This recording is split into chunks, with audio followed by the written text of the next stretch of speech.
Assalamualaikum warahmatullahi wabarakatuh. Perkenalkan, nama saya Muhammad Reza Maulana dengan NIM 22111030100027.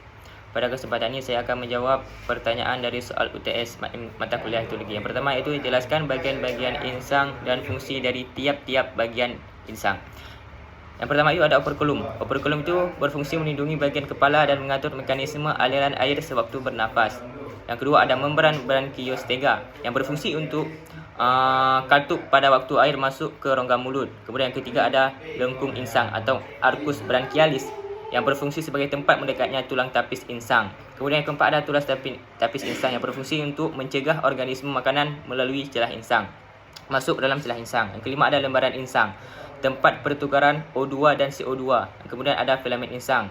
Kemudian ada tapis insang yang berfungsi untuk menjaga agar tidak ada benda asing yang masuk ke dalam rongga insang. Kemudian soalan nombor 2 iaitu mengapa insang dikatakan sebagai organ indikator terhadap perubahan lingkungan?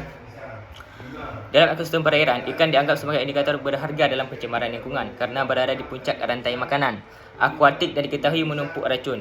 Insang ikan adalah organ target pertama dari beberapa xenobiotik karena kontak langsung dengan air. Histopatologi insang dapat digunakan sebagai penilaian kualitas air dan tingkat pencemaran lingkungan habitat ikan tersebut tinggal. Kemudian soalan nombor 3 iaitu faktor apa saja yang memengaruhi perbezaan morfologi saluran pencernaan antara spesies ikan. Yang pertama ada faktor makanan. Faktor makanan ini dapat mempengaruhi saluran pencernaan seperti pada hewan herbivora yang dimana ususnya itu lebih panjang daripada hewan karnivora.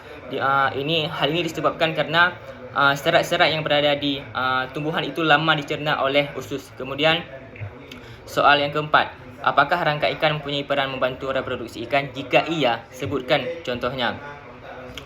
Jawabannya itu ada beberapa jenis ikan. Modifagasi tulang penyokong sirip itu dapat menjadi penyalur sperma ke dalam saluran ovum, yang dimana ini merupakan jembatan atau saluran yang menghubungkan yang dapat menyalurkan sperma kepada ovum, yang dimana di situ akan terjadi pembuahan.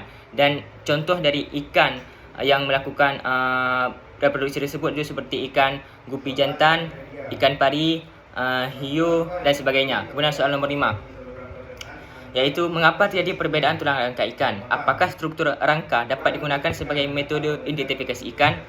Jawabannya yaitu